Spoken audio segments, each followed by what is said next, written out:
it's such a relief to know that I'm just not going to have any messages come through for 2 or 3 hours. Like I just know that, and it's just such a relief. And I've tried doing this at like lunchtime before, and like sitting there and doing my meditation and get knocks on the door and stuff, and it's like you come up more stressed from it.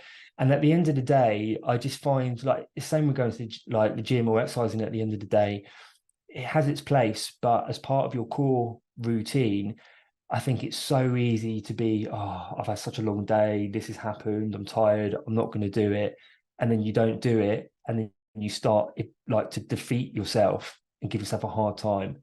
Like I feel it can only really work in the morning, like for the purpose of what we're trying to do this for. Well, I am totally on the same page as you in that regard.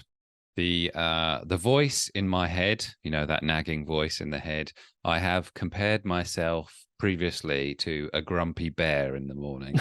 So and this is a question for the night owls who might be listening. I mean, what are your thoughts in relation to that? Like, I'm not a morning person subject.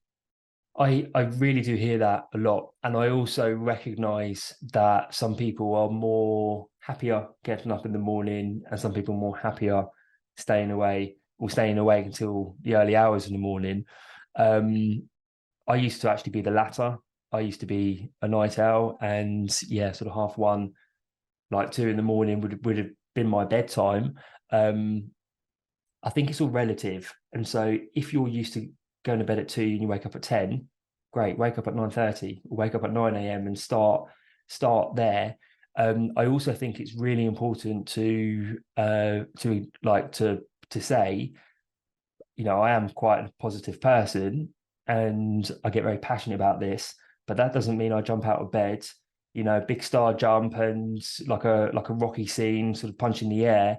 I wake up and I'm groggy and I'm like, ugh. And like, I don't want to be getting up most days. And that's my instant, like the first thought that comes to my mind. But then because I'm doing this for a while now, it quickly switches and like, oh, wait a minute. I remember why I'm doing this now. And I tend to fumble downstairs. I've lost count of the amount of times I've gone to the gym with my t-shirt on the wrong way and not even like recognizing it until I'm sort of like finishing my workout. Like seriously, like so many times because I can't see it. I'm not of that mind. But emotionally, you start to get through that when you start this process. So the first few days are always going to feel a little bit uncomfortable. But as you start to connect the reason why you're doing it and how good it feels to have a bit more time for yourself, it starts to get a lot easier, a lot quicker. And then at some point down the line, it just completely switches. And you're like, I couldn't not do this because I know I will feel rubbish the rest of the night, the rest of the day.